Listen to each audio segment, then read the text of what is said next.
Hello अस्सलाम वालेकुम friends, कैसे हैं आप सब लोग। मेरा नाम अहमद फ़रीद और मेरे चैनल का नाम है पैसे से पासपोर्ट।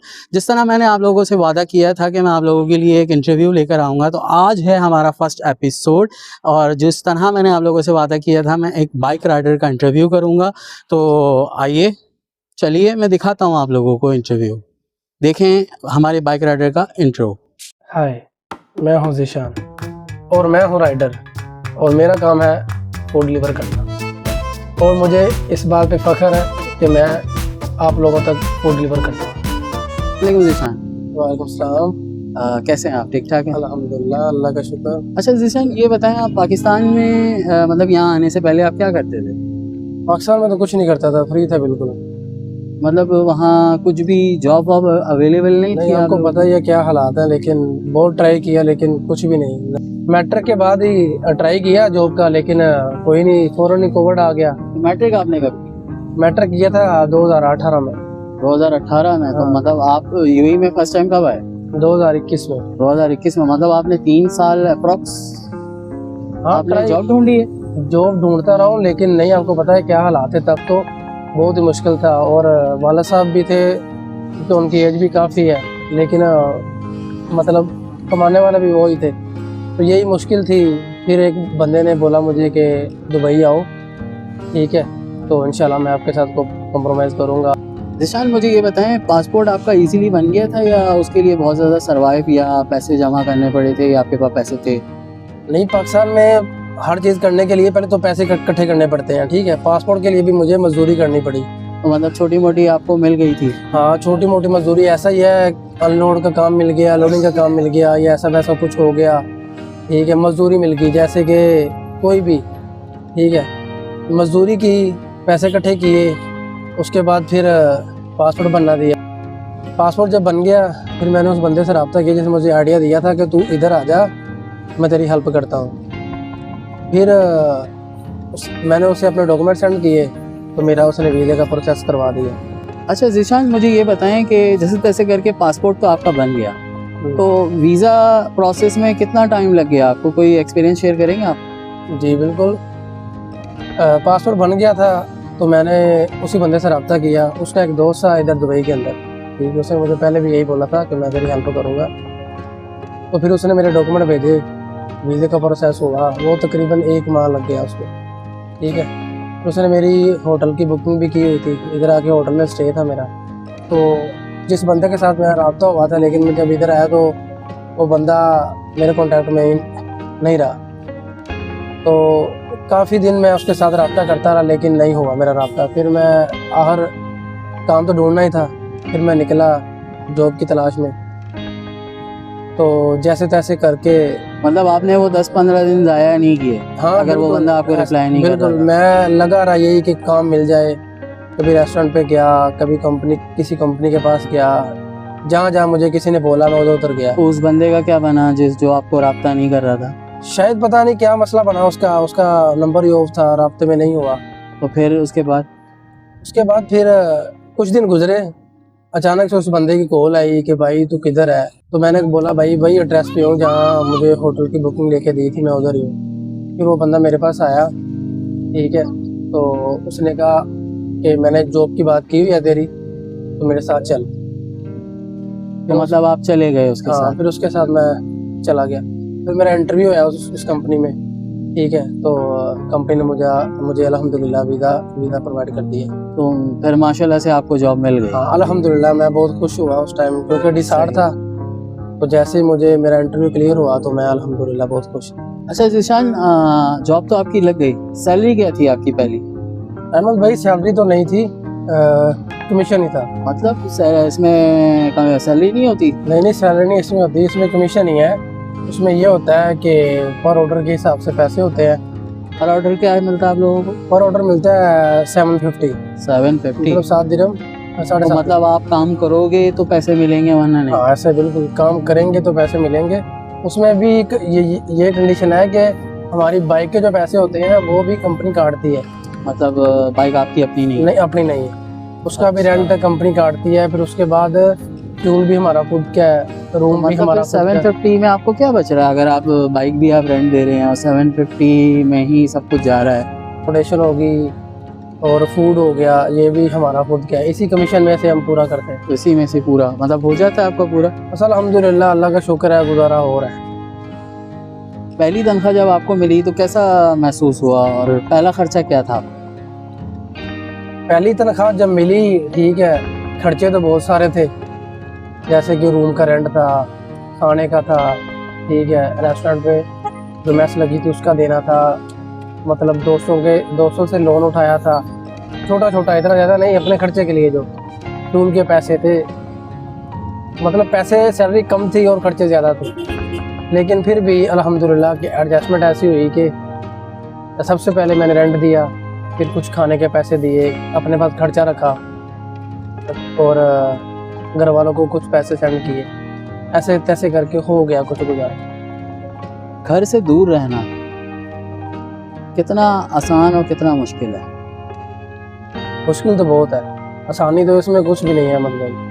मतलब अगर मैं आपसे ये पूछूं कि आपके किसी घर में मतलब कज़न्स में इधर उधर शादी हो रही है या फिर अल्लाह ना करे जनाजा हो गया है या ईद की खुशियां हैं, तो आप जा पाते हैं या आप अपना फीलिंग एक्सप्रेस करें? शादियां तो बिल्कुल ही ख़त्म हो गई है ना, शादियों वाला सीन तो नहीं है, मतलब और बिल्कुल नहीं जाते? बिल्कुल भी नहीं भाई, जाने का टाइम ही नहीं है। देखो ना, इधर मजदूरी करे या पीछे जाए घर सही। का, क्योंकि घर का वाद सपोर्ट मैं ही हूँ, सही। ठीक है। उसके बाद जो बाकी किसी की डेथ हो जाए तो वो भी मुश्किल है।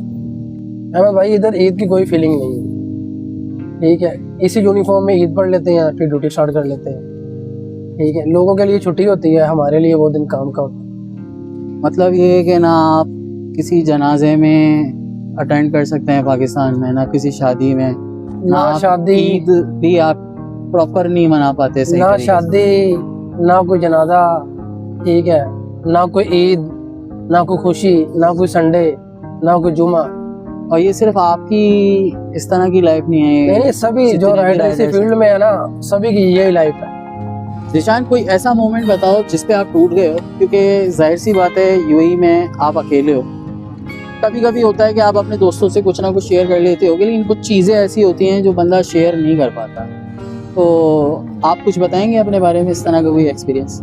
जी बिल्कुल, ये कभी कभार वाली बात नहीं है, डेली की रूटीन में ऐसे होता है कि आपको पता है ट्रैफिक है इधर क्या हाल है, ठीक है, ट्रैफिक भी होती है, फिर कभी कभार ऐसा होता है ऑर्डर जो होता है वो रेस्टोरेंट की तरफ से डिले में जाता है, ठीक है, तो ऑलरेडी पहले ही ऑर्डर लेट होता है, फिर हमें मिलता है, ट्रैफिक में टाइम लगता है। तो जैसे हम ट्रैफिक का आपने बोला कि ये ज़्यादातर शाम में ट्रैफिक ज़्यादा होता है, ये? हाँ ऐसा ही है, शाम में ज़्यादा, मतलब शाम से लेकर नाइट में तो ये ट्रैफिक आपको भी पता है इधर मसला चलता है। तो ऐसे होता है कि कस्टमर के लोकेशन के करीब जाते हैं, उधर से कस्टमर ऑर्डर कैंसिल कर देता है, तो अब ये बड़ा मसला होता है कि ऑर्डर को फिर वापस रिटर्न करना होता है रेस्टोरेंट पे, फ्यूल हमारा होता है, वो जो घंटा डेढ़ घंटा आया होता है। तो मतलब आप ये कहना चाह रहे हैं कि रेस्टोरेंट से आपने फूड उठाया, बिल्डिंग तक लेके गए और फिर ऑर्डर कैंसिल हो गया, तो मतलब कि आपका जो वहाँ तक का डिस्टेंस था फ्यूल का वो आपका वेस्ट? बिल्कुल वेस्ट है, क्योंकि वो ऑर्डर, हमारा काम है ऑर्डर डिलीवर करना, अगर ऑर्डर डिलीवर नहीं हुआ तो रिटर्न रेस्टोरेंट पे जाएगा। अच्छा, तो मतलब वो हाँ। खाना आप नहीं रख सकते या किसी को नहीं, दे हम नहीं रख नहीं सकते, सकते, तो वो वापस देना वो वापस देना होता है, फिर उसके पैसे भी नहीं मिलते। फिर ये डेली की रूटीन में ऐसे ना तो होते ये रहते तो कितनी दफ़ा हो जाता होगा डेली? हैं। होने को तो 2-3 दफ़ा भी हो जाता है, कभी नहीं भी होता, कभी एक दफ़ा, जैसे सीज़न होता है तो ज़्यादातर यही होता है। कस्टमर वेट नहीं करता, क्योंकि कस्टमर अंदर एसी में बैठा होता है, हम रोड पे, आपको पता है इधर की गर्मी, फिर रोड है, फिर ट्रैफिक है, तो कस्टमर को ये नहीं पता होता कि राइडर कितना जलील हो के हमारे तक आता है, ठीक है, हमें ऑर्डर डिलीवर करता है, कस्टमर रूम में बैठ के अपना वही आधा घंटा वेट करेगा, उसके बाद वो ऑर्डर कैंसिल कर देगा। अच्छा ज़ीशान, लोग कहते हैं कि दुबई में पैसा ही पैसा है, क्या कहते हैं वो लोग, सच कहते हैं? बिल्कुल सच कहते हैं, पैसा तो यूएई में बहुत है। ये दरख्त आपको नजर आ रहे हैं, इधर पैसा तो लगा हुआ है, आसानी से तोड़ लेते हैं, ठीक है भाई। पैसा कमाने के लिए भी इधर मेहनत करनी पड़ती है, चाहे वो पाकिस्तान हो या यूएई हो, मेहनत तो हर मुल्क मांगता है, ठीक है, इसके पीछे स्ट्रगल होती है, जलील होना पड़ता है, 12-12 घंटे ड्यूटी करनी पड़ती है। ठीक है, लोगों की बातें सुननी पड़ती है, कंपनी की बातें सुननी पड़ती है, फिर जाके बंदा पैसा कमाता है, वैसे नहीं है। पासपोर्ट बनाने से लेकर आज राइडर बनने तक आपने क्या हासिल किया और क्या पैगाम देना चाहोगे उन लोगों को जो पाकिस्तान, इंडिया, बांग्लादेश, नेपाल से लोग यहाँ राइडर बनने के लिए आना चाहते हैं? भाई सबसे पहले तो स्ट्रगल है, मेहनत है, ठीक है, और माइंड में एक बात को सोच के आना, इधर अगर आना है ना भाई, मेहनत करेंगे तो पैसा आएगा, वैसे पैसा नहीं आएगा। ठीक है, स्ट्रगल करनी पड़ेगी, पाकिस्तान में भी या कोई और कंट्री है, इंडिया, नेपाल है, बांग्लादेश है। अच्छा ज़ीशान, ये मेरा आखिरी सवाल है आपसे। पाकिस्तान में जब आप थे वो वक्त ज़्यादा अच्छा था या जो आप यहाँ गुजार रहे हो ये वक्त ज़्यादा अच्छा है? बिल्कुल वो वाला वक्त अच्छा था, वो टाइम अच्छा था, बचपना था, लापरवाही थी, कोई टेंशन नहीं थी, घर जाना, ठीक है, एंजॉयमेंट था, क्योंकि ना जिम्मेदारी थी कुछ, ना ये होता था कि मतलब अभी खा लिया है। अभी इधर तो यही है कि अभी खा लिया है और दोपहर का या शाम का फिक्र पड़ गया कि भाई काम करेंगे तो मिलेगा।